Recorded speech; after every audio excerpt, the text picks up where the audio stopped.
आप सभी का स्वागत है हमारे YouTube चैनल पर। आज का जो हमारा एक्सपेरिमेंट है उसका नाम क्या है? Voltage control. ठीक है, बाई आर्मेचर कंट्रोल मेथड। किसका है ये? Of DC shunt generator. चलो, बहुत अच्छी बात है।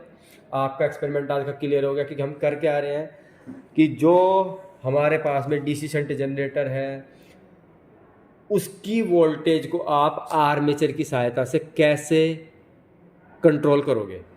ठीक है, तो सबसे पहले सर्किट डायग्राम बना लेते हैं। ठीक है, तो सर्किट डायग्राम किस तरीके से बनेगा मैं सिर्फ आपको टर्मिनल बना करके दिखाऊंगा।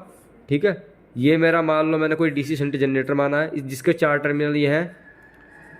ठीक है, कौन कौन से? आर्मेचर का पहला, आर्मेचर का दूसरा, फील्ड का पहला, फील्ड का दूसरा। ठीक है, इतना आपको क्लियर है। अब पहला काम क्या करेंगे आप? इन दोनों को साथ में जोड़ करके निगेटिव बाहर निकाल लोगे यहाँ। ठीक है, अब दूसरा काम क्या है आपका? नॉर्मल सी बात है, हमें क्या करना है? आर्मेचर को कंट्रोल करना है।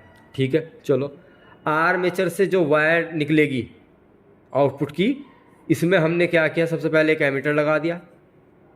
ठीक है, उसके बाद आप क्या करोगे? रियोस्टेट लगाओगे। ये आपने एक रियोस्टेट लगा दिया है। और जो फील्ड से वायर बाहर आई है इसमें आपने एक आर्मेचर एमीटर लगा दिया और इन दोनों को आपस में कर दिया शॉर्ट। शॉर्ट करके आपने क्या किया? यहाँ पे आपका प्लस टर्मिनल बाहर निकल गया। ठीक है, अब क्या करते हैं? नॉर्मल सी बात है, इतना करेंगे तो फिर वोल्टेज चेक करनी है, तो हम वोल्टेज चेक करने के लिए हमने क्या लगा लिया? वोल्ट मीटर लगा लिया यहाँ पे इस तरीके से। ठीक है, तो ये आपका जो सर्किट बन करके तैयार हुआ, ये हुआ है हमारा voltage control by armature control, क्योंकि आर्मेचर के सीरीज में आपने क्या डाला है? रियोस्टेट। ठीक है, तो जिससे कि आपका ये प्रैक्टिकल जो है पॉसिबल हो पाएगा। तो अभी हम इन्हीं कनेक्शन को करते हैं और करके वोल्टेज आपको कंट्रोल करके दिखाएंगे। अभी हमारा जो अभी मैंने आपको पिछली वीडियो में दिखाया था, ये जनरेटर मैंने आपको डीसी शंट जनरेटर चालू करके दिखाया था। अब मैं आर्मेचर कंट्रोल मेथड से इसके अंदर जो वोल्टेज बिल्डअप हुई है उसको कंट्रोल करके दिखाऊंगा।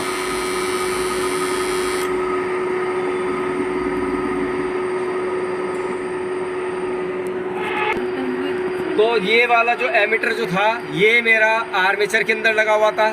ठीक है, इसका एक वायर तो हमारा शंट जनरेटर से आ रहा है। ठीक है, ये वाला वायर देख सकते हैं, ये हमारा आर्मेचर से निकल करके आ रहा है। ये हमारा एमीटर के अंदर गया। एमीटर से जो वायर बाहर निकली है मैंने इसको बाहर निकाला। बाहर निकालने के बाद में, ठीक है, इसको मैंने अलग कर लिया है। अलग करने के बाद ये मेरा रियोस्टेट है। रियोस्टेट के साथ मैंने क्या किया? इसको सीरीज में कनेक्ट कर दिया है। ठीक है, ये मेरा कनेक्ट हो चुका है। अब जो इसका दूसरा टर्मिनल है, ठीक है, वो मैं क्या करूँगा? जो का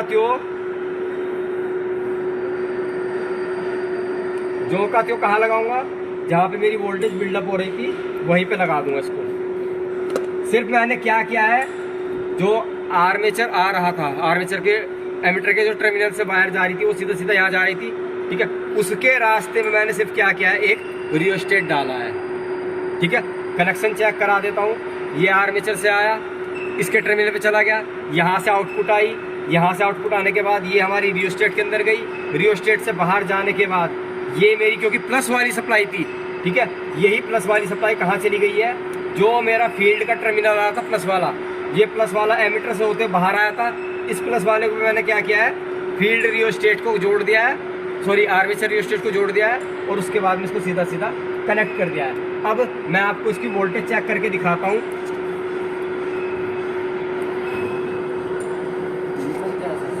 एक उधर से निकल रहा है, एक इधर से निकल रहा है।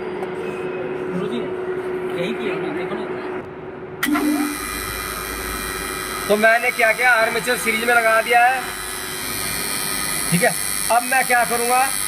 इस रियोस्टेट को जो मैंने सीरीज में लगाया है इसको मैं धीरे धीरे मूव कराऊंगा।